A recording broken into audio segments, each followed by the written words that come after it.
Blonde. Mata Ares terus menatap ke arah belakang melalui kaca spion mobil. Bukan sedang mengintip kedua tuannya yang sedang bermesraan, melainkan dia sedang mengawasi sedan hitam yang sejak tadi terus mengikuti mobil yang sedang dikendarainya. Ada apa? Tanya Gabrieli setelah puas menciumi bibir istrinya. Tuan muda, sepertinya mobil kita sedang diikuti, jawab Ares. Mobil itu terus berada di belakang mobil kita sejak keluar dari kediaman Nyonya Clarissa. Gabrieli terdiam. Dia kemudian menoleh ke belakang di mana memang ada sebuah mobil sedan berwarna hitam yang tepat berada di belakang mobilnya. Kak Iel, jangan-jangan itu orang suruhan Pulgi yang ingin menculikku. Bagaimana ini? Aku tidak mau dibawa pergi, Kak. Ucap Elia panik. Tenanglah. Tidak ada siapapun yang bisa membawamu pergi dariku. Jangan panik, oke? Sahut Gabrieli kemudian menarik Elia masuk ke pelukannya. Ares meremas setir mobilnya dengan kuat. Pria itu benar-benar beraninya dia mengirim orang untuk menculik nyonya kecilnya. Cari jalan yang cukup sepi, Res. Kita lihat apakah benar mereka adalah orang suruhan Pulgi atau malah suruhan orang lain. Ucap Gabrieli dingin. Baik, Tuan Muda. Segera Ares membawa mobilnya keluar dari jalan raya, kemudian masuk ke sebuah gang sempit yang menuju hutan. Dan benar, sedan itu masih terus mengikuti mereka hingga ke dalam sana. Seret, mobil berhenti. Baik Ares maupun Gabrieli tidak langsung keluar dari mobil untuk menghampiri mobil yang juga ikut berhenti di belakang mobil mereka. Bos, mereka berhenti. Jangan-jangan mereka sadar kalau sedang kita buntuti. Diamlah kau. Mau mereka tahu atau tidak, sebaiknya kita jangan sampai salah bicara kalau mereka datang menghampiri. Bilang saja kalau kita ini mengira mereka adalah teman-teman kita. Dengan begitu kita tidak akan ketahuan. Kau yakin kita tidak akan ketahuan, bos? Tentu saja kita harus yakinlah. Dasar bodoh. Saat kedua penguntit itu sedang memikirkan cara untuk mengelabui korban mereka, di dalam mobil lain Gabrieli tengah menenangkan istrinya yang sedang ketakutan. Dia sangat paham kalau kejadian seperti ini masih bisa mengguncang mental Elia setelah perlakuan jegal beberapa waktu lalu. Kesal karena Elia tak kunjung tenang, Gabrieli akhirnya meminta Ares untuk menyeret penguntit itu ke hadapannya. Dia tidak terima ada orang yang berani membuat istrinya ketakutan seperti ini. Seret dan bawa mereka padaku. Jika melawan langsung habisi saja kemudian bakar mobilnya. Baik Tuan Muda, sahut Ares lalu bergegas keluar dari dalam mobil. Wajah datar Ares terlihat sangat mengerikan ketika dia mendatangi sedan hitam tersebut. Dengan kasar Ares menggendor kaca jendela mobil, mereka hingga keluarlah dua orang pria dari dalam sana. Maaf Tuan, ada apa ya ini? Melihat sikap biasa-biasa saja yang ditunjukkan oleh kedua orang ini membuat amarah Ares semakin memuncak. Tanpa membuang waktu lagi, dia segera membuat keduanya jatuh tersungkur setelah menghadiahinya dengan dua bogem mentah di masing-masing mata mereka.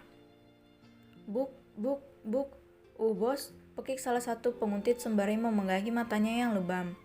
Seret dan paksa mereka berlutut di hadapan Tuan Muda.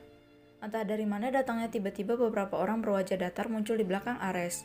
Mereka dengan garang segera memiting tangan kedua penguntit tersebut kemudian menyeretnya menuju ke arah mobil di mana Tuan dan nyonya mereka berada. Sedangkan Ares, dia sedang sigap membuka pintu mobil kemudian mempersilahkan tuan mudanya untuk keluar. Tuan muda, mereka sudah di sini. Gabrieli mengangguk, dia lalu berbisik di samping telinga Elia yang masih meringkuk ketakutan di pelukannya. Sayang, kau ingin aku melakukan apa pada mereka? Elia mendongak, bibirnya nampak bergetar dengan wajah dipenuhi keringat.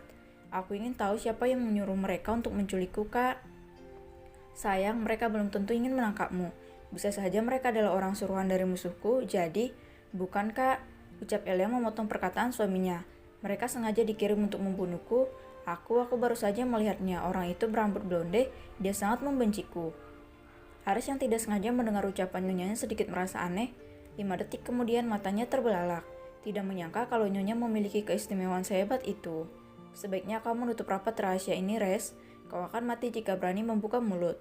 Ancam Gabrieli di saat mendengar apa yang sedang dipikirkan oleh asistennya. Baik Tuan Muda, dan maaf saya tidak sengaja mendengarnya tadi. Saya bersumpah akan menjaga rahasia ini dengan nyawa saya, sahut Ares tanpa ragu. Gabrieli menghela napas panjang, cari tahu siapa wanita berambut blonde yang mengirim kedua bajingan itu. Dan sepertinya wanita itu bukan Nyonya Kimi, ciri mereka tak sama. Baik Tuan Muda, tunggu. Dengan cepat Elia mencegah Ares yang ingin menutup pintu mobil. Dia lalu melonggak keluar untuk melihat wajah dari orang-orang yang ingin menyakitinya. Setelah itu Elia menatap ke arah suaminya. Kak Iel, apa boleh mengobrol dengan mereka? Tidak, jawab Gabrieli singkat. Jiwa cemburunya langsung meronta-ronta. Aku tidak mengizinkanmu bertatapan dengan pria lain. Tapi kan aku ingin tahu siapa orang yang mencelakaiku. Kak, boleh ya 5 menit saja ya? Bujuk Elia. Kalau aku bilang tidak ya tidak Elia, jangan membantah. Atau aku... Cup. Ares memalingkan wajah ke arah lain ketika melihat bujukan paling romantis yang dilakukan oleh nyonyanya demi mendapatkan izin dari suaminya. Iri tentu saja, Ares jadi teringat dengan Cira, gadis cantik tempatnya menambatkan hati. Boleh ya kak, sebentar saja, Gabrieli tersipu setelah mendapat 2 kecupan di bibirnya. Bagai kerbau yang dicocok hidungnya, dia segera menganggukkan kepala. Gabrieli bahkan tak mempedulikan keberadaan Ares yang tengah menatapnya aneh. Dengan tangan yang terus digenggam oleh suaminya, Elia memberanikan diri untuk menyapa 2 penguntit yang sedang duduk di tanah dengan tangan dipiting ke belakang oleh anak buah suaminya. Paman, siapa yang menyuruh kalian untuk menculikku? Senyum Gabrieli luntur ketika mendengar Elia memanggil kedua penguntit ini sebagai paman. Ingin rasanya dia membakar mereka hidup-hidup. Paman? Kedua penguntit itu tercengang. Mereka pikir sekalinya sepemilik mobil keluar mereka akan kembali mendapat bokeh mentah seperti tadi. Siapa yang menyangka kalau yang muncul adalah gadis yang sedang mereka awasi, pun memanggil mereka dengan cara yang sedikit unik. Plak.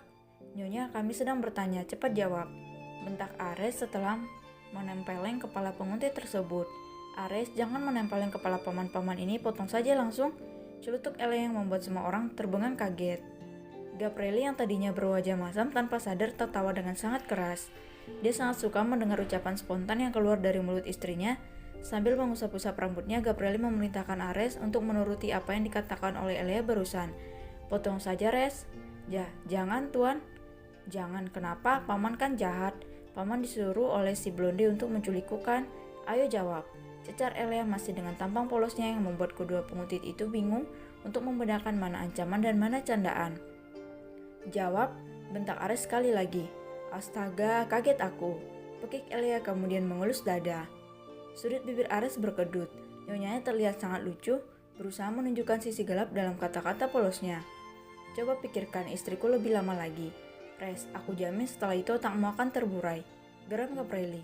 Maaf Tuan Muda. Maaf, bosan aku mendengarnya. Saat Gabrieli sedang memarahi Ares, tiba-tiba ponsel milik salah satu penguntit berdering. Elia yang sudah sangat penasaran dengan wanita berambut blonde itu segera mengambil ponsel tersebut, kemudian menjawabnya. Dia meloudspeaker panggilan itu agar semua orang bisa mendengarnya secara langsung. Bagaimana, apa kalian berhasil menyingkirkan parasit itu? Begitu mendengar suaranya, Gabrieli langsung tahu siapa wanita berambut blonde yang dimaksud oleh istrinya. Dia lalu meminta ponsel tersebut dari Elia, kemudian berbisik di samping telinga salah satu penguntit. Katakan pada bos kalian kalau kalian sedang membuntuti mobil kami. Begitu ada celah, kau akan langsung menembak istriku. Jangan berani membangkang kalau kalian masih ingin tetap hidup. Dengan bibir gemetaran, penguntit itu menyampaikan apa yang dikatakan oleh Gabrieli. Dia menelan ludah saat ponsel itu didekatkan ke telinganya.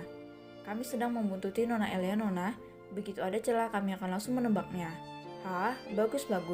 Kalau begitu lakukan secepat mungkin dan ambillah hadiah kalian di kantorku. Jangan sampai gagal, ingat itu. Setelah panggilan terputus, Gabrieli nampak menyeringai lebar. Dia lalu merangkul pundak Elia, kemudian mengajaknya masuk ke dalam mobil. Habisi mereka. Baik, Tuan Muda.